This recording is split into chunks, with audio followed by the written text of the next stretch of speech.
구독과 좋아요는 영상을 만드는데 큰 힘이 됩니다. 오늘도 좋은 하루 되세요.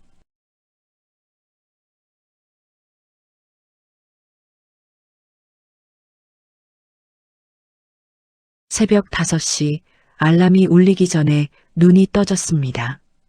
어둠 속에서도 손이 저절로 움직여 이불을 걷고 발이 먼저 부엌을 향했습니다. 20년을 이렇게 살아왔으니 몸이 기억하는 것 같았습니다. 부엌불을 켜면 익숙한 풍경이 펼쳐졌습니다. 어제 저녁 설거지를 끝내고 닦아둔 냄비들이 가지런히 놓여 있고 싱크대 옆 쌀통에서는 오늘도 변함없이 쌀 씻는 소리가 들릴 준비를 하고 있었습니다. 찬물에 손을 담그면 겨울 새벽의 차가움이 손끝을 타고 올라오지만 이마저도 익숙했습니다. 쌀을 씻으며 시계를 보았습니다. 5시 15분. 며느리가 일어나는 시간은 6시 반, 출근하는 시간은 7시 반이었습니다. 그 사이에 밥을 짓고 국을 끓이고 반찬을 꺼내 담아야 했습니다. 손주도 깨워서 씻기고 밥을 먹여야 하니 시간은 늘 빠듯했습니다. 밥솥 뚜껑을 닫고 버튼을 누르는 동안 문득 이런 생각이 들었습니다. 언제부터였을까 이 모든 게 당연해진 건. 며느리가 이 집에 처음 들어왔을 때만 해도 나는 그저 도와주고 싶었을 뿐이었습니다. 직장 다니면서 집안일까지 하면 힘들 텐데 내가 있으니까 걱정하지 말라고 했었습니다. 그렇게 시작했던 것입니다. 냉장고 문을 열고 어제 만들어둔 된장찌개 그릇을 꺼냈습니다. 가스레인지에 올려놓고 불을 켜면 구수한 냄새가 조용한 부엌을 채웠습니다. 이 냄새를 맡으면 마음이 놓였습니다. 오늘도 가족들이 따뜻한 아침을 먹을 수 있겠구나 하는 안도감 같은 것이 들었습니다. 6시가 되자 복도에서 발소리가 들렸습니다. 며느리였습니다. 방문을 열고 나오는 소리, 화장실로 향하는 발걸음 소리. 나는 재빨리 숟가락과 젓가락을 꺼내 상을 차렸습니다. 김치 그릇, 계란말이, 시금치나물, 그리고 방금 데운 된장찌개까지.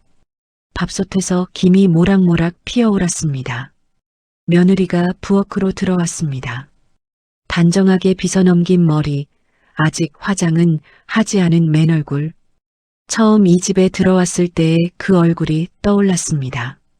26, 수줍게 웃으며 어머니라고 불렀던 그때를 기억합니다.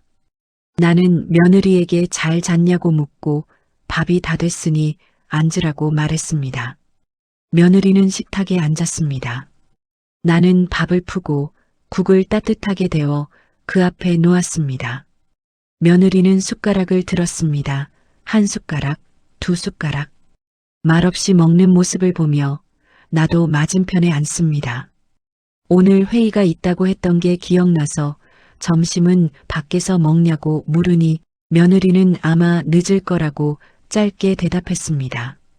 저녁은 집에서 먹을 거냐고 묻자 일 끝나봐야 알 것 같다는 답이 돌아왔습니다. 짧은 대화로 대답했습니다. 며느리는 핸드폰을 보며 밥을 먹었습니다. 저는 며느리가 먹는 모습을 보다가 문득 손주 방으로 발걸음을 옮겼습니다. 아직 자고 있는 손주의 얼굴을 보면 피곤함이 싹 가셨습니다. 작은 손을 흔들어 깨우면 손주가 눈을 비비며 일어났습니다. 어눌한 목소리로 나를 부르는 그 순간 내 하루는 비로소 시작되었습니다. 손주를 씻기고 옷을 입히고 밥을 먹였습니다. 며느리는 그 사이 화장을 마치고 가방을 챙겼습니다. 현관문을 나서기 직전 돌아보며 손주 잘 부탁한다는 말을 남겼습니다. 그리고 문이 닫혔습니다. 저는 손주를 안고 창문 너머로 며느리가 걸어가는 뒷모습을 보았습니다.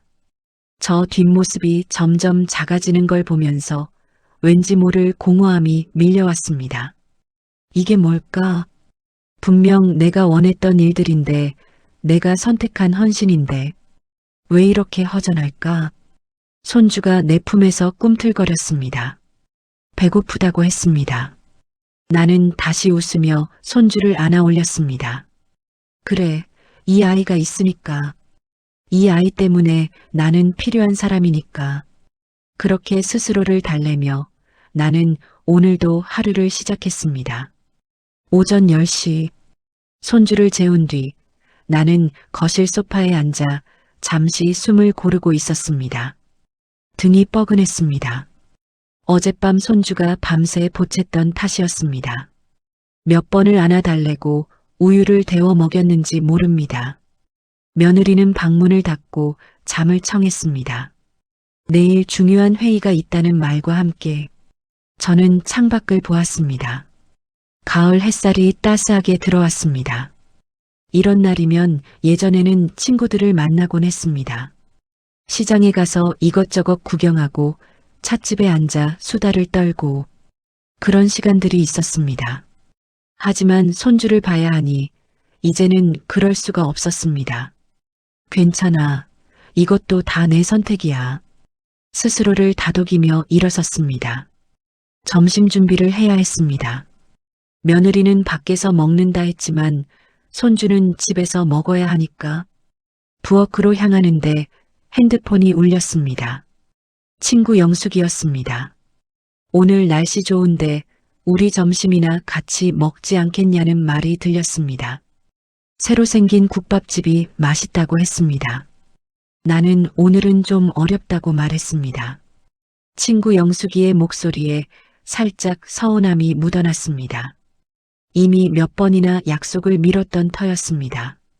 또 손주 봐야 하냐는 물음에 나는 미안하다고 다음에 꼭 가겠다고 말했습니다. 전화를 끊고 나니 마음 한구석이 무거웠습니다.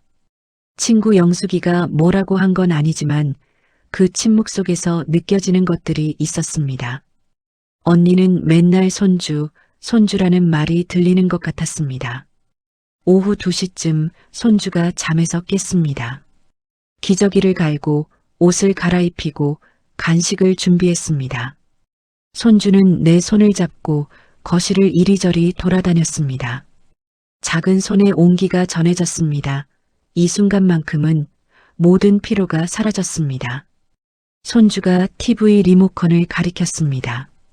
그게 뭐냐고 물었습니다. 리모컨이라고 텔레비전 켜는 거라고 설명해 주었습니다. 나도 해보고 싶다는 손주에게 리모컨을 쥐어주면 아이는 신기한 듯 버튼을 이리저리 눌렀습니다. TV 화면이 켜졌다 꺼졌다를 반복했습니다. 손주의 웃음소리가 집안을 가득 채웠습니다. 그런데 문득 이런 생각이 들었습니다. 며느리는 이 시간에 뭘 하고 있을까? 회의실에 앉아 발표를 하고 있을까? 아니면 동료들과 점심을 먹으며 웃고 있을까? 손주 생각은 하고 있을까? 저녁 6시 며느리가 돌아왔습니다. 현관문을 여는 소리에 손주가 달려갔습니다. 엄마를 부르는 소리가 들렸습니다. 며느리는 손주를 안아 올렸습니다. 그리고 나를 보며 짧게 말했습니다. 오늘도 고생했다고. 고생하셨어요. 이 말이 요즘 들어 이상하게 들렸습니다. 예전에는 정말 감사하다고 했었습니다. 어머니 아니었으면 어쩔 뻔했다고도 했었습니다. 그런데 언제부턴가 고생하셨다는 말로 바뀌었습니다. 감사가 아니라 노고에 대한 인정. 미묘하지만 분명히 다른 것이었습니다. 저녁상을 차리며 나는 며느리에게 물었습니다. 오늘 회의는 잘 됐냐고. 그럭저럭이라는 답이 돌아왔습니다. 힘들었을 거라고 국 끓여놨으니까 많이 먹으라고 말했습니다. 며느리는 고개를 끄덕였습니다. 하지만 그 눈빛에는 피로만 가득할 뿐 나를 향한 온기는 없었습니다. 식탁에 앉아 밥을 먹는 동안 며느리는 계속 핸드폰을 보았습니다. 회사 일이냐고 묻자 내일 자료 정리해야 한다는 답이 돌아왔습니다. 대화가 끊겼습니다. 나는 손주에게 밥을 떠먹이며 며느리의 옆모습을 힐끔힐끔 보았습니다. 언제부터였을까? 우리 사이에 이런 침묵이 자리 잡은 게 며느리가 처음 이 집에 왔을 때 우리는 밤늦게까지 이야기를 나누곤 했었습니다. 며느리의 직장 이야기, 친구들 이야기, 앞으로의 꿈 이야기까지 나는 그 모든 이야기를 들으며 진심으로 응원했습니다. 우리 며느리 정말 대단하다고 말했습니다. 하지만 지금은 며느리의 하루가 어땠는지, 무슨 생각을 하는지 저는 하나도 모릅니다. 아니, 물어볼 틈도 없습니다. 며느리는 늘 바쁘고 늘 피곤해 보였습니다. 저녁을 먹고 나면 며느리는 손주를 씻겼습니다. 그리고 재웠습니다. 저는 설거지를 하고 부엌을 정리했습니다. 모든 게 끝나고 내 방으로 돌아오면 시계는 10시를 가리켰습니다. 침대에 누워 천장을 보았습니다. 온몸이 무거웠습니다. 허리도 아프고 다리도 저렸습니다. 하지만 더 아픈 건 이 마음이었습니다. 나는 뭘 잘못한 걸까? 왜 며느리의 마음이 이렇게 멀어진 걸까? 잠이 오지 않았습니다. 뒤척이다가 핸드폰을 켰습니다. 며느리가 보낸 메시지들을 다시 읽어보았습니다. 최근 메시지들은 대부분 일정 공유나 부탁하는 내용뿐이었습니다. 내일 손주 예방접종이 있다고, 오전 10시에 병원 가달라고, 이번 주 금요일에 회식이 있어서 늦을 것 같다고, 손주 기저귀 떨어졌으니까 사달라고, 감사의 말은 없었습니다. 그저 해야 할 일들의 나열뿐이었습니다. 핸드폰을 내려놓고 다시 천장을 보았습니다. 눈물이 핑 돌았습니다. 하지만 흘리지 않았습니다. 울지 않고 참았습니다. 내가 선택한 일이니까. 내가 며느리를 딸처럼 여기고 싶었고 손주를 돌보고 싶었으니까. 그렇게 스스로를 달래며 나는 억지로 눈을 감았습니다. 내일도 새벽 5시에 일어나야 하니까. 아침이 밝았습니다. 어제와 똑같은 새벽, 똑같은 시간에 눈을 뜨었습니다. 하지만 몸이 예전 같지 않았습니다. 일어나려고 하는데 허리에 통증이 느껴졌습니다. 어젯밤 손주를 안고 재우다가 삐끗했나 보다 생각했습니다. 천천히 몸을 일으켰습니다. 부엌으로 가는 복도가 평소보다 더 길게 느껴졌습니다. 불을 켜고 쌀을 씻고 국을 끓였습니다. 하나하나 움직일 때마다 허리에서 찌릿한 통증이 올라왔습니다. 참아야지. 오늘 하루만 버티면 돼. 밥상을 차리고 며느리를 기다렸습니다. 6시 반 며느리가 나왔습니다. 오늘따라 기분이 안 좋아 보였습니다. 눈가에 다크서클이 짙었습니다. 며느리가 밥 차렸냐고 물었습니다. 앉아서 먹으라고 말했습니다. 며느리가 식탁에 앉았습니다. 나도 맞은편에 앉으려고 하는데 순간 허리가 욱신거렸습니다. 손으로 허리를 짚고 천천히 앉았습니다. 며느리가 어디 불편하냐고 묻었습니다. 하지만 그 목소리에는 걱정보다는 불편함이 묻어났습니다. 설마 오늘 손주 못 봐주는 건 아니겠지 하는 경계심 같은 게 느껴졌습니다. 아니라고, 괜찮다고, 그냥 좀 뻐근해서라고 말했습니다. 며느리는 더 이상 묻지 않았습니다. 밥을 먹고 가방을 챙기고 현관으로 향했습니다. 다녀온다고, 손주 잘 부탁한다고 말했습니다. 문이 닫혔습니다. 저는 식탁에 그대로 앉아 있었습니다. 허리 통증보다 더 아픈 건 며느리의 저 무심함이었습니다. 손주를 깨우고 아침을 먹이고 기저귀를 갈고 모든 걸 하는 동안 허리 통증은 계속되었습니다. 하지만 멈출 수가 없었습니다. 손주가 있으니까. 점심시간이 다가왔습니다. 손주를 재우고 나는 소파에 앉아 잠시 쉬었습니다.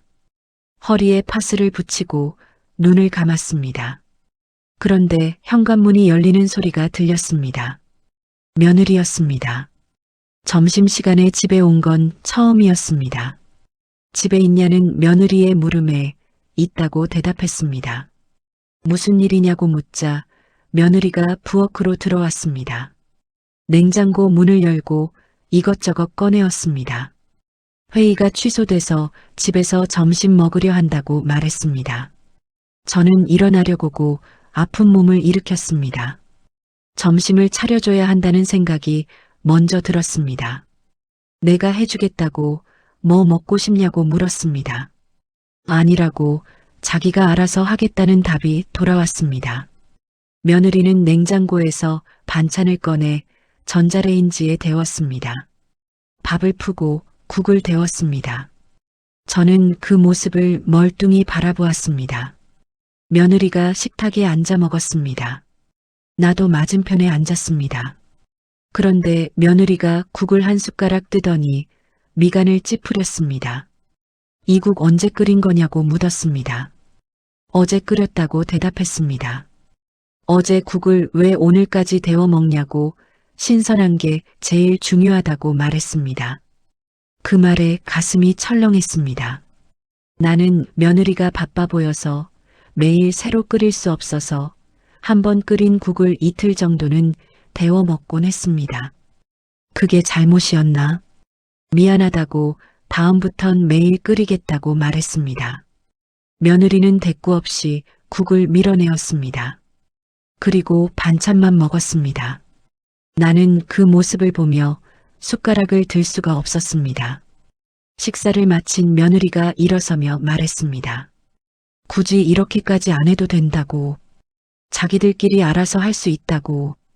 굳이 이렇게까지? 그 말이 귓전을 때렸습니다. 내가 한 모든 것들이 며느리에게는 굳이였던 걸까? 필요 없는 것, 부담스러운 것이었던 걸까? 며느리는 다시 현관으로 향했습니다. 문을 나서기 직전 돌아보며 말했습니다. 그리고 너무 무리하지 말라고. 편찮은 것 같다고. 그 말이 위로가 되지 않았습니다. 오히려 더 서러웠습니다. 며느리는 내 몸이 걱정돼서가 아니라 내가 쓰러지면 손주를 볼 사람이 없어서 하는 말처럼 들렸습니다. 문이 닫히었습니다. 나는 식탁에 그대로 앉아 밀려난 국그릇을 바라보았습니다. 어제 정성껏 끓인 국이었습니다. 며느리가 좋아하는 조개를 넣고 국물 맛이 깊어지라고 몇 번이나 간을 맞췄습니다. 하지만 며느리에게 그건 굳이 하지 않아도 되는 일이었습니다. 손주가 잠에서 깨는 소리가 들렸습니다. 나는 눈물을 닦고 일어섰습니다. 아이를 돌봐야 하니까. 그게 지금 내가 할 수 있는 유일한 일이니까. 저녁이 되고 며느리가 돌아왔습니다. 나는 국을 새로 끓였습니다. 신선하게 방금 끓인 것처럼. 며느리는 한 숟가락 떠서 맛을 보았습니다. 오늘 국은 괜찮다고 말했습니다. 그 말에 안도감이 들었습니다. 하지만 동시에 서글펐습니다. 며느리의 인정을 받기 위해 이렇게까지 해야 하는 내가. 밤이 되고 나는 내 방으로 돌아왔습니다. 침대에 누워 천장을 보았습니다. 오늘 하루가 너무 길었습니다. 허리 통증은 여전하지만 마음의 통증이 더 심했습니다. 굳이 이렇게까지. 그 말이 계속 맴돌았습니다. 나는 굳이 하지 않아도 되는 일을 하고 있었던 걸까? 며느리에게 나는 부담스러운 존재였던 걸까? 잠이 오지 않았습니다. 한참을 뒤척이다가 결국 눈을 감았습니다. 내일도 새벽 5시에 일어나야 하니까. 며느리가 원하든 원하지 않든 나는 이 일을 해야 하니까. 일주일이 지났습니다. 며느리의 말투가 점점 더 낯설어졌습니다. 엄마라고 부르던 입에서 어머니라는 단어가 나왔습니다. 그리고 이제는 어머님이라고 하였습니다. 오늘 손주 유치원 설명회 다녀와야 한다고, 이번 주말에 친정 좀 다녀온다고, 야근해야 해서 손주 재우는 것까지 부탁한다고. 한 글자, 한 호칭이 바뀔 때마다 우리 사이의 온도가 식어갔습니다. 엄마에서 어머니로, 어머니에서 어머님으로. 그 거리가 점점 멀어진 것 같았습니다. 저는 이유를 모르겠습니다. 혹시 내가 뭘 잘못했나? 손주를 너무 내 식대로 키워서일까? 며느리가 하라는 대로 하지 않아서일까? 온갖 생각이 머릿속을 맴돌았습니다. 어느 날 저녁 며느리가 손주를 씻기는 모습을 보았습니다. 욕실 문이 열려 있어서 복도에서 그 모습이 보였습니다. 며느리가 손주에게 물었습니다. 오늘 할머니랑 뭐 했냐고. 손주가 신나게 대답했습니다. 할머니랑 놀았다고, 블록이랑 그림책도 봤다고, 할머니가 밥도 먹여줬다고, 맛있었다고. 며느리는 손주의 머리를 감기며 고개를 끄덕였습니다. 하지만 그 표정에는 만족보다는 뭔가 불편한 기색이 역력했습니다. 목욕이 끝나고 며느리가 손주를 안고 거실로 나왔습니다. 나는 소파에 앉아 TV를 보고 있었습니다. 며느리가 말했습니다. 잠깐 얘기 좀 할 수 있겠냐고. 며느리의 목소리가 평소와 달랐습니다. 뭔가 심각한 일이 생긴 것 같습니다. 무슨 일이냐고 묻자 며느리는 손주를 방에 재우고 와서 그리고 내 맞은편에 앉았습니다. 요즘 생각을 좀 했다고 말을 꺼냈습니다. 며느리의 목소리가 조심스러웠습니다. 나는 가슴이 두근거렸습니다. 무슨 말을 하려는 걸까? 손주를 어린이집에 보내려 한다고 말했습니다. 어린이집이라는 말에 나는 놀라서 되물었습니다. 손주도 이제 또래 친구들이 필요한 나이라고, 그리고 저도 많이 힘들 것 같아서라고 말했습니다. 힘들다. 그 말이 가슴에 꽂혔습니다. 며느리는 내가 힘들까봐 걱정하는 게 아니구나. 내가 힘들어서 손주를 제대로 돌보지 못할까봐 걱정하는 것이었습니다. 나는 괜찮다고, 손주 보는 거 하나도 안 힘들다고 말했습니다. 그래도라고 며느리가 말한다. 연세도 있고 요즘 허리도 안 좋지 않냐고. 며느리의 말이 이어졌습니다. 하나하나가 날카로운 칼날처럼 느껴졌습니다. 그리고 솔직히 말하자면 자기 교육 방침이랑 좀 다르다고 했습니다. 내가 손주한테 너무 많이 들어주는 것 같다고. 그 말에 할 말을 잃었습니다. 나는 손주가 원하는 걸 들어주는 게 사랑이라고 생각했습니다. 아이가 웃으면 저도 행복했습니다. 그게 잘못이었나? 알았다고 내가 원하는 대로 하라고 말했습니다. 더 이상 무슨 말을 해야 할지 모르겠더군요. 며느리는 고개를 끄덕이고 자리에서 일어났습니다. 이해해줘서 감사하다고, 이제 나도 좀 쉬어야 한다고 말했습니다. 쉬라는 말. 그 말이 이상하게 들렸습니다. 쉬라는 말 속에 숨겨진 진짜 의미는 이제 그만 오세요가 아닐까? 며느리가 방으로 들어갔습니다. 저는 거실에 혼자 남았습니다. TV에서는 누군가 웃고 있지만 그 웃음소리가 하나도 들리지 않았습니다. 손주를 어린이집에 보내었습니다. 그 말이 계속 머릿속을 맴돌았습니다. 그럼 나는 뭘 하지? 손주를 보는 게 내 하루의 전부였는데 손주가 없으면 나는 이 집에서 무슨 역할을 하는 걸까? 밤이 깊어갔습니다. 침대에 누워있지만 잠이 오지 않았습니다. 며느리의 말들이 계속 귓가에 맴돌았습니다. 제 교육 방침이랑 좀 달라서요. 저는 잘못 키우고 있었던 걸까? 손주에게 나쁜 영향을 주고 있었던 걸까? 어머님도 이제 좀 쉬셔야죠. 나는 쉬고 싶지 않았습니다. 손주를 보는 게 힘들어서가 아니라 손주가 내 삶의 이유였기 때문이었습니다. 눈물이 났습니다. 하지만 소리내어 울 수는 없었습니다. 며느리가 들을까봐. 벽 너머 며느리의 방에서 불이 꺼졌습니다. 저는 이불을 뒤집어 쓰고 소리 없이 울었습니다. 다음 날 아침 나는 평소보다 늦게 일어났습니다. 6시. 며느리는 이미 일어나 아침을 준비하고 있었습니다. 부엌에서 나는 소리를 들으며 나는 방에 그대로 누워 있었습니다. 일어나야 하는데 몸이 움직이지 않았습니다. 아니, 일어나고 싶지 않았습니다. 부엌에 가면 며느리가 어떤 표정을 지을까? 제가 할게요, 쉬세요. 그런 말을 또 들어야 할까? 한참을 누워 있다가 결국 일어났습니다. 부엌으로 가면 며느리가 밥을 푸고 있었습니다. 일어나셨냐고 자기가 아침 차리겠다고 말했습니다. 아니라고 내가 하겠다고 말하려는데 괜찮다고 앉아 있으라는 말이 돌아왔습니다. 며느리의 말투는 공손하지만 그 속에는 거리감이 느껴졌습니다. 나는 식탁에 앉아 며느리가 차린 밥상을 받았습니다. 손주가 일어나 나왔습니다. 할미를 부르며 내 품으로 달려 나왔습니다. 저는 손주를 안았습니다. 이 작은 품의 온기가 지금 내게 유일한 위안이었습니다. 하지만 며느리가 손주를 데려갔습니다. 씻어야 한다고 말하며 그리고 저는 다시 혼자가 되었습니다. 며느리가 손주를 데리고 어린이집 상담을 가는 날이 왔습니다. 저는 집에 혼자 남았습니다. 텅 빈 집.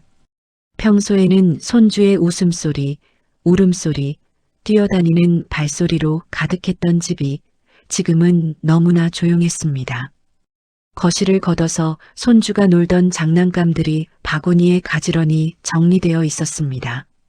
나는 그 장난감들을 하나씩 꺼내보았습니다. 이 블록은 내가 사준 것, 이 인형은 손주가 제일 좋아하던 것. 가슴이 먹먹해졌습니다. 이 장난감들도 이제 먼지만 쌓이게 되는 걸까? 오후가 되어 며느리와 손주가 돌아왔습니다. 며느리의 얼굴에는 만족스러운 미소가 가득했습니다. 어린이집이 정말 좋더라고. 선생님도 친절하고 시설도 깨끗하고 손주도 좋아했다고 말했습니다. 손주가 내게 달려와서 유치원 간다고 말했습니다. 저는 억지로 웃으며 손주를 안았습니다. 그래, 우리 지우 유치원 가는구나. 잘 됐다고 말했습니다. 입으로는 그렇게 말하지만 속으로는 무너져 내렸습니다. 손주가 유치원에 가면 나는 이 집에서 무엇을 하며 살아야 할까? 며느리는 그날 저녁 달력에 표시를 했습니다. 다음 주 월요일부터 손주 어린이집 등원한다고 말했습니다. 다음 주 월요일, 일주일도 안 남았습니다. 저는 고개를 끄덕이고 내 방으로 들어왔습니다. 침대에 앉아 창밖을 보았습니다. 해가 지고 있었습니다. 붉은 노을이 하늘을 물들였습니다. 아름다운 풍경이지만 제 마음은 어둡기만 했습니다. 며느리와의 거리는 점점 멀어지고 손주마저 내 곁을 떠나려 하는 것 같았습니다. 저는 이 집에서 점점 필요 없는 사람이 되어가고 있었습니다. 그 사실이 너무나 슬펐습니다. 월요일이 왔습니다. 손주의 첫 어린이집 등원일입니다.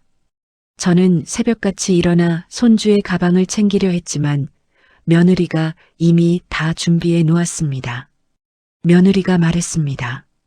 오늘 출근 늦게 하겠다고, 손주 어린이집 데려다 주고 가겠다고. 며느리는 손주를 씻기고 옷을 입히고 밥을 먹였습니다. 저는 그 모습을 멀리서 바라보았습니다. 예전에는 내가 하던 일들을 이제 며느리가 직접 하고 있었습니다. 손주가 현관에서 신발을 신고 있었습니다. 유치원 간다고 말했습니다. 그래, 잘 다녀와. 할미가 여기서 기다릴게. 며느리가 손주의 손을 잡고 나갔습니다. 문이 닫히고 저는 현관 앞에 서서 그 문을 한참 동안 바라보았습니다.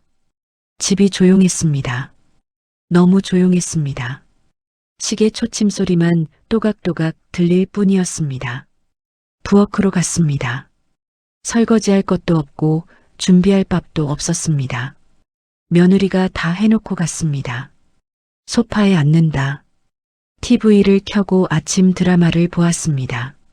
화면 속 사람들은 웃고 울고 싸우고 화해하고 하지만 저는 내용이 하나도 들어오지 않았습니다. 시계를 보니 9시. 평소 같으면 손주와 놀이터에 가거나 그림책을 읽어주거나 간식을 준비할 시간이었습니다. 하지만 지금은 할 일이 없었습니다. 10시, 11시, TV만 보고 있었습니다. 점심시간이 되었습니다. 저는 부엌에 가서 간단히 국수를 삶아 먹었습니다. 혼자 먹는 밥상, 이렇게 허전할 수가 없었습니다. 오후 1시, 설거지를 하고 빨래를 개고 집안을 청소했습니다. 모든 일이 1시간도 안 돼서 끝났습니다. 오후 2시, 다시 소파에 앉았습니다. 이제 뭘 하지?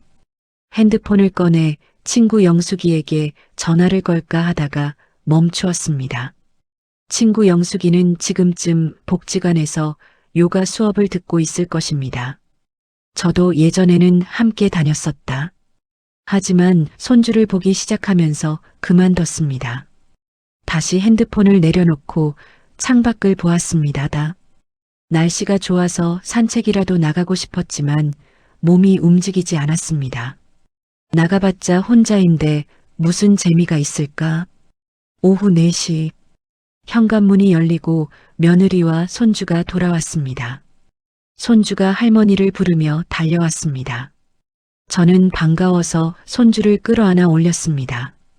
재밌었다고 친구들도 많고 선생님도 좋다고 말했습니다. 손주의 얼굴이 상기되어 환하게 웃고 있었습니다. 저 없이도 잘 지낸 것 같았습니다. 며느리가 가방을 정리하며 말했습니다.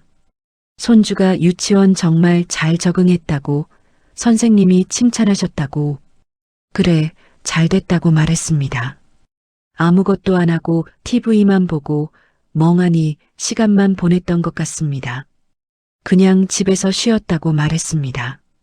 그럼 됐다고, 이제 편하게 지낼 수 있겠다고 며느리가 말했습니다. 며느리는 손주를 데리고 방으로 들어갔고 저는 거실에 혼자 남았습니다. 편하게 지내다니, 이게 편한 걸까?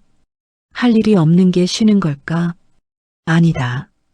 이건 쉬는 게 아니었습니다. 이건 그냥 필요 없어진 것이었습니다.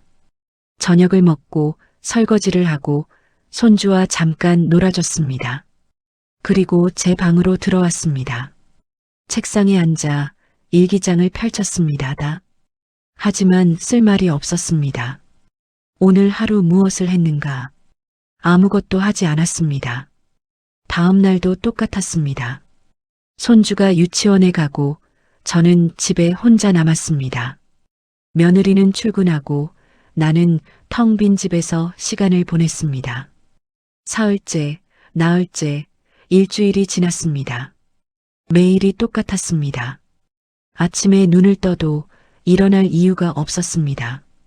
밥을 해도 먹을 사람이 없었습니다.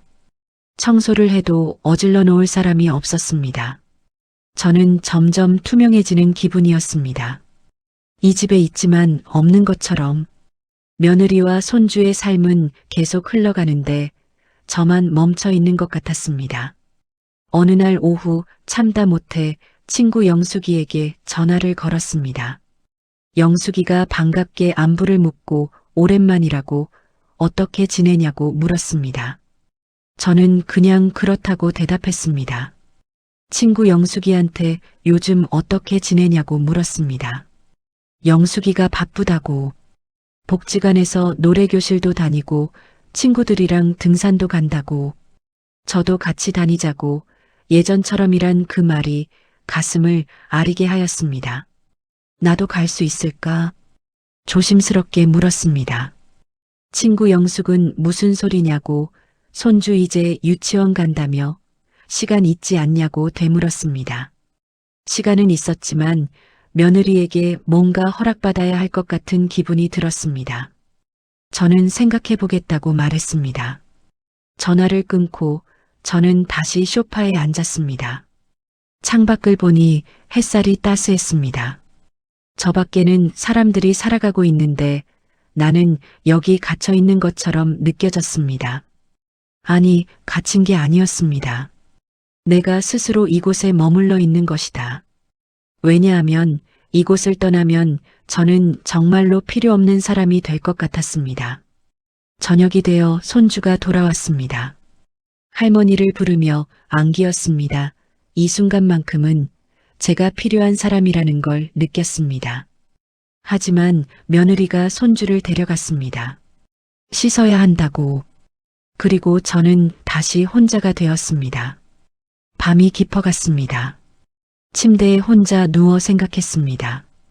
이게 내가 원했던 삶이었나? 며느리를 딸처럼 여기고 손주를 돌보고 이 가족을 위해 헌신하는 것. 그게 내 행복이라고 믿었습니다. 하지만 지금 저는 행복하지 않았습니다. 오히려 공허하고 필요 없어진 사람처럼, 버려진 물건처럼 그렇게 느껴졌습니다. 눈물이 났지만 이번에는 참지 않고 소리내어 울었습니다. 아무도 들을 수 없게 이불을 뒤집어 쓰고 울었습니다. 내일도 똑같은 하루가 올 것 같았습니다. 손주가 유치원에 가고 저는 집에 혼자 남고 저녁에 잠깐 손주를 보고 그리고 또 혼자가 되는 이렇게 멈춰버린 하루들이 계속될 것 같았습니다. 한 달이 지났습니다. 손주가 유치원에 간 지 한 달째였습니다. 처음에는 낯설었던 이 공허함이 이제는 일상이 되었습니다. 저는 더 이상 새벽 5시에 일어나지 않았습니다. 일어날 이유가 없으니까. 대신 6시쯤 며느리가 움직이는 소리에 눈을 뜨였습니다. 하지만 일어나지 않았습니다. 며느리는 혼자 모든 걸 하였습니다. 7시쯤 되면 현관문이 닫히는 소리가 들렸습니다. 며느리와 손주가 나가는 소리가 들렸습니다. 그 소리를 들으면 나는 천천히 일어났습니다. 부엌에 가면 며느리가 설거지까지 다 해놓고 갔습니다. 싱크대는 깨끗하고 식탁은 정리되어 있었고 제가 할 일은 없었습니다. 간단히 토스트를 구워 먹고 커피를 마셨습니다. 혼자 먹는 아침은 5분도 안 걸렸습니다. 그리고 나면 긴 하루가 시작되었습니다. 거실에 앉아 TV를 켜고 뉴스를 보고 아침 드라마를 보고 예능 프로그램을 보았습니다. 화면만 보고 있을 뿐 내용은 하나도 들어오지 않았습니다. 10시쯤 되면 친구 영숙이에게서 전화가 왔습니다. 오늘 복지관에서 서예 수업 있는데 같이 가지 않겠냐고. 아니라고 그냥 집에 있겠다고 대답했습니다. 맨날 집에만 있으면 병 걸린다고 나오라고 친구 영숙이가 말했습니다. 저는 가고 싶었지만 다음에 가겠다고 말했습니다. 전화를 끊고 다시 TV를 보면서 나가고 싶은 마음이 없는 건 아니었습니다. 하지만 나가면 사람들이 물어볼 것이 손주는 잘 크냐, 며느리는 잘하냐, 행복하냐고. 그 질문들에 대답하기가 두렵다. 거짓말을 하자니 양심이 걸리고 진실을 말하자니 초라해 보일 것 같아서요. 점심시간이 되면 냉장고를 열면 며느리가 미리 반찬을 만들어 놓았습니다. 저는 그걸 덜어 먹었습니다. 맛이 없었습니다. 아니, 맛을 느낄 수가 없었습니다. 식사를 마치고 설거지를 하며 한 그릇, 한 숟가락. 금방 끝났습니다. 그리고 다시 할 일이 없어졌습니다. 오후가 되면 졸음이 와서 소파에 누워 낮잠을 자곤 했습니다. 1시간, 2시간, 때로는 3시간을 자고 깨어나면 해가 기울어 있었습니다. 창밖을 보고 있으면 거리를 걷는 사람들이 보였습니다. 산책을 나가는 노부부, 유모차를 끌고 가는 엄마 강아지를 데리고 나온 청년. 모두가 바쁘게 혹은 여유롭게 자신의 시간을 보내고 있었습니다. 저만 멈춰 있었습니다. 이 집안에서, 이 소파에서 아무것도 하지 않은 채 오후 4시 현관문이 열리고 손주가 돌아왔습니다. 며느리는 회사 일이 있다며 손주만 먼저 보냈다. 돌봄 선생님이 데려다 준 것이었습니다. 손주가 할머니를 부르며 달려왔습니다. 저는 손주를 품에 안고 이 순간 내가 살아있다는 걸 느꼈습니다. 유치원 재밌었냐고 묻어보고 오늘 그림 그렸다고 할머니 얼굴 그렸다고 대답했습니다. 손주가 가방에서 그림을 꺼냈습니다. 크레용으로 그린 얼굴, 동그란 얼굴에 눈, 코, 입. 그 위에 할머니라고 삐뚤빼뚤 쓰여 있었습니다. 가슴이 먹먹해졌습니다. 손주는 나를 기억하고 있구나. 나를 그리워하고 있구나 생각했습니다. 우리 지우 그림 정말 잘 그렸다고 할머니가 이거 받아도 되냐고 묻었습니다. 할머니 주는 거라고 손주가 말했습니다. 저는 그 그림을 가슴에 꼭 안았습니다. 이 작은 종이 한 장이 지금 내게는 전부였습니다. 손주와 간식을 먹고 함께 놀고 TV를 보았습니다. 2시간이 순식간에 지나고 6시 며느리가 돌아왔습니다. 손주가 엄마를 부르며 며느리에게 달려갔습니다. 며느리는 손주를 안아 올리고 저를 보며 짧게 인사했습니다. 오늘도 봐줘서 감사하다고. 감사하다는 말. 예전에는 진심이 담겨 있었습니다. 하지만 지금은 그냥 형식적인 인사처럼 들렸습니다. 며느리는 손주를 데리고 방으로 들어갔습니다. 저는 거실에 혼자 남아서 손주가 준 그림을 다시 보았습니다. 저녁 시간이 되고 며느리가 배달 음식을 시켰습니다. 며느리의 배려. 하지만 그 배려가 왠지 불편했습니다. 예전에는 제가 저녁을 차려서 며느리와 손주를 위해 정성껏 요리를 했습니다. 하지만 지금은 며느리가 배달 음식을 시키고 저는 그걸 얻어먹는 신세가 되었습니다. 괜찮다고 국수 끓여 먹겠다고 말했습니다. 그럼 드시고 싶은 대로 하라고 며느리가 말했습니다. 며느리는 더 이상 권하지 않았습니다. 저는 부엌으로 가서 국수를 삶았습니다. 거실에서는 며느리와 손주가 치킨을 먹으며 웃는 소리가 들렸습니다. 저는 혼자 부엌 식탁에 앉아 국수를 먹었습니다. 창문 너머로 거실이 보이고 며느리가 손주에게 치킨을 먹여주고 손주가 깔깔 웃었습니다. 행복한 모녀의 모습. 저는 그 풍경에 없었습니다. 저는 이 가족의 일부가 아닌 것 같았습니다. 국수를 다 먹고 설거지를 하고 거실로 나가면 며느리와 손주는 TV를 보고 있었습니다. 저는 먼저 들어가 있겠다고 말하고 제 방으로 들어왔습니다. 침대에 앉아 손주가 그려준 그림을 보았습니다.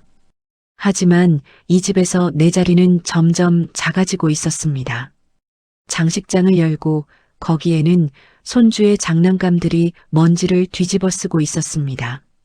손주가 이 장난감들을 다시 가지고 놀 일은 없을 텐데 하지만 멈출 수가 없었습니다. 장난감을 닦으면서 저는 슬퍼서 소리 없이 눈물만 흘렸습니다. 이 장난감들이 저를 닮았다고 생각했습니다.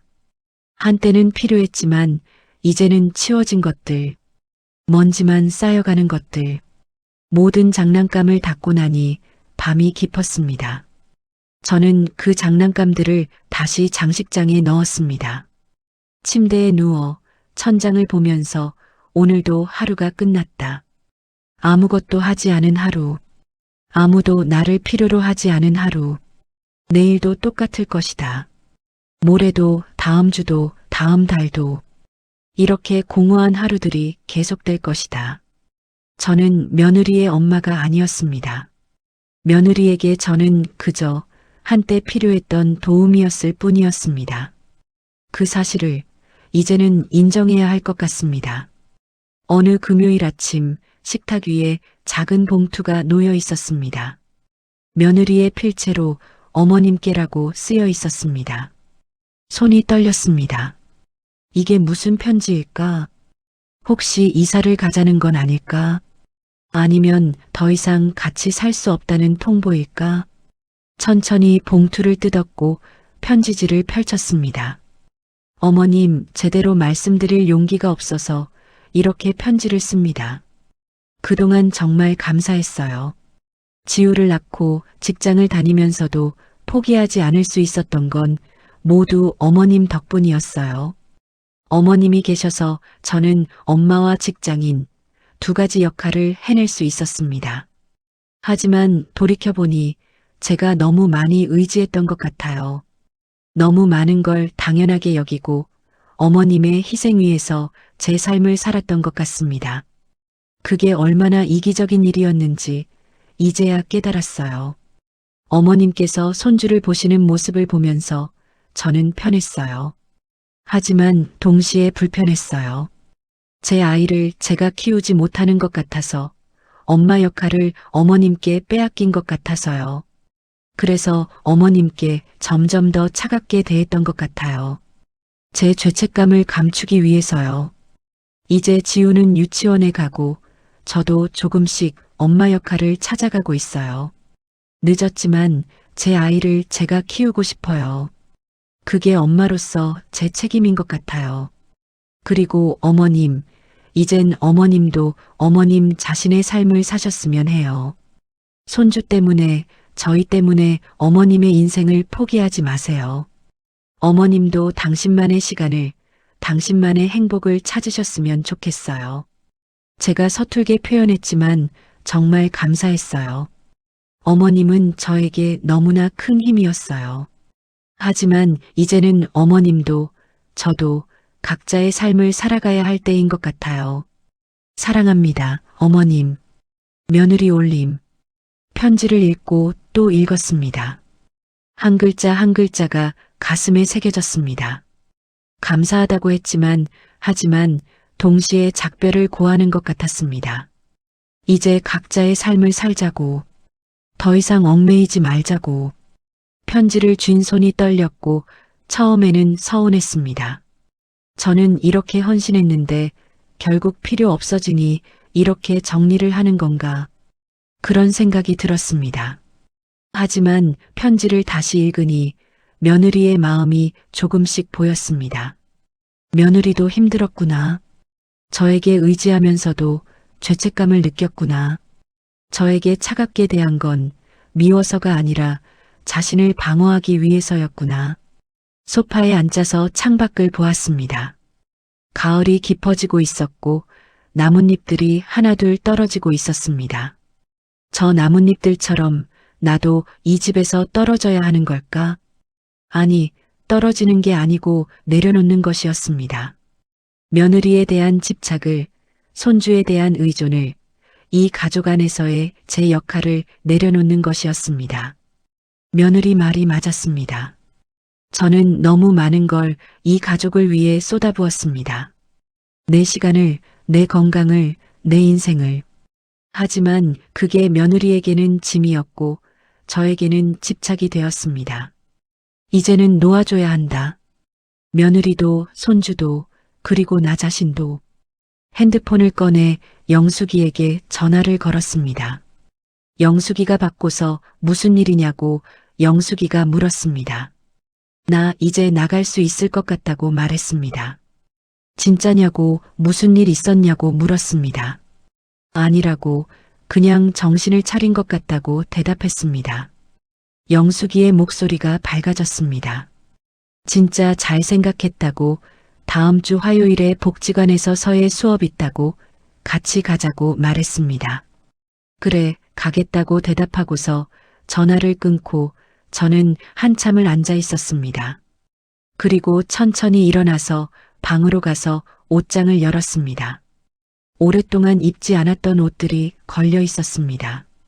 손주를 보느라, 며느리를 위해 요리하느라, 집안일을 하느라 입었던 편한 옷들만 입었습니다. 하지만 이제는 다르다. 나를 위한 옷을 입어야 한다. 한 벌 한 벌 꺼내서 보았다. 아직 입을 만한 것들도 있고 너무 낡아서 버려야 할 것들도 있었다. 천천히 정리하기 시작했습니다. 옷을 정리하다가 서랍 깊은 곳에서 오래된 수첩을 발견했습니다. 손주를 보기 전에 썼던 일기장이었습니다. 펼쳐보니 그때의 제가 있었다. 오늘 영숙이랑 등산 갔다가 정상에서 본 풍경이 정말 아름다웠습니다. 복지관에서 서예를 배우기 시작했고 선생님이 제 글씨를 칭찬하셨습니다. 친구들이랑 여행 계획을 세워 제주도에 가기로 했습니다. 그때의 저는 활기차게 제 인생을 살고 있었습니다. 그런데 언제부턴가 저는 다른 사람의 인생을 사는데 급급했습니다. 며느리를 위해, 손주를 위해. 그것도 중요했지만 나를 잃어서는 안 되는 것이었습니다. 수첩을 덮고 새 페이지를 펴고 그리고 오늘 날짜를 적었습니다. 오늘 나는 나를 되찾기로 했다. 저녁이 되어 며느리가 돌아왔습니다. 며느리는 조심스럽게 저를 쳐다봤습니다. 편지를 읽었을까봐, 제가 어떤 반응을 보일까봐 걱정하는 눈빛이었습니다. 며느리가 어머님이라고 조심스럽게 불렀습니다. 저는 며느리를 보며 미소 지었습니다. 편지 잘 읽었다고 솔직하게 말해줘서 고맙다고 말했습니다. 며느리의 눈이 커졌습니다. 내 말이 맞다고 말했습니다. 나도 내 인생을 살아야겠다고. 이제 너희는 너희끼리 잘 지내라고. 나도 내 친구들 만나고 하고 싶은 것도 하고 그러겠다고. 며느리의 눈에 눈물이 맺혔습니다. 죄송하다고, 자기가 너무 이기적이었다고 말했습니다. 저는 아니라고 대답하고 내가 이기적인 게 아니라 우리가 너무 얽혀 있었던 거라고. 이제 조금 거리를 두는 게 서로한테 좋을 것 같다고 말했습니다. 며느리가 고개를 끄덕이면서 조심스럽게 물었습니다. 그럼 앞으로 어떻게 할 거냐고 되물었습니다. 저는 내가 하고 싶었던 것들 할 거라고. 서예도 다시 배우고 친구들이랑 여행도 가고 한동안 미뤄뒀던 것들 말이라고 대답했습니다. 며느리가 미소를 지었고 진심 어린 미소였습니다. 그렇게 하라고, 저희는 괜찮다고, 걱정 마시고 인생 살라고 말했습니다. 그날 밤 나는 침대에 누워 편지를 다시 읽었습니다. 이번에는 서운함이 아니라 감사함이 느껴졌습니다.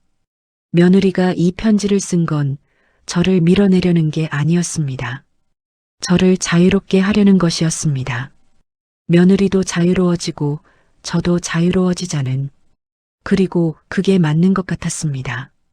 우리는 너무 오랫동안 서로에게 얽매여 있었습니다. 이제는 각자의 삶을 살 때가 되었습니다. 편지를 접어서 서랍에 넣었습니다. 이 편지는 나에게 상처가 아니라 새로운 시작을 알리는 신호탄이었습니다. 불을 끄고 눈을 감고서 내일부터는 다르게 살아야겠다고 마음먹었습니다. 며느리의 시어머니가 아니라, 손주의 할머니가 아니라 나로서 살아야겠다. 그렇게 다짐하며 나는 잠이 들었다. 오랜만에 편안한 잠이었습니다. 한 달이 지났습니다.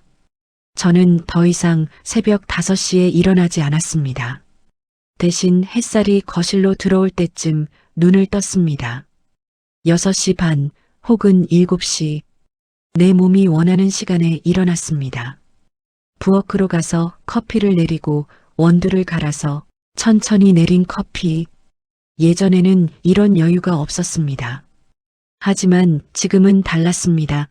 저는 내 시간을 가지고 있었습니다. 커피를 들고 거실로 나와서 식탁 위에는 내가 읽고 있는 책이 놓여 있었습니다. 서점에서 산 에세이집이었고 한 장 한 장 넘기며 읽는 재미가 있었습니다. 책을 읽다가 창밖을 보았습니다. 오늘은 영숙이랑 등산 가기로 한 날이었습니다. 복장을 갖춰 입고 가방을 챙겼습니다. 현관문을 나서는데 며느리가 손주와 함께 나갔습니다. 어디 가냐는 며느리의 물음에 친구들이랑 등산 간다고 대답했습니다. 조심히 다녀오라고 며느리가 미소 지으며 말했습니다. 예전 같으면 이상하게 여겼을 것입니다. 시어머니가 집에 있지 않으면 불안해했을 것입니다. 하지만 지금은 다르게 며느리도 저도 서로의 삶을 존중하고 있습니다. 할머니 잘 다녀오라고 손주가 손을 흔들었고 저는 손을 흔들어 답하고 현관문을 나섰습니다. 버스를 타고 약속 장소로 갔습니다. 영숙이와 다른 친구들이 기다리고 있었습니다. 오랜만이라고, 정말 오랜만이라고 인사를 나누었습니다. 우리는 함께 산으로 향해 걷는 게 처음에는 힘들었습니다. 한동안 운동을 안 했더니 숨이 찼습니다. 하지만 괜찮았습니다. 천천히 걸으면 됐습니다. 중간쯤 올라가서 쉬었고 물을 마시고 간식을 나눠 먹으며 이야기를 나눴습니다. 요즘 좋아 보인다고, 뭔가 밝아진 것 같다고 영숙이가 말했습니다. 그런 것 같다고, 요즘 나를 찾은 기분이라고 대답했습니다. 손주는 어떠냐고, 유치원 잘 다니냐고 묻었습니다. 잘 다닌다고 대답했고, 이제 나는 손주 생각만 하며 살지 않는다고. 나도 내 인생이 있으니까. 친구들이 고개를 끄덕였습니다. 다들 비슷한 경험이 있는 듯 했다. 그게 맞다고, 우리도 우리 인생을 살아야 한다고 말했습니다.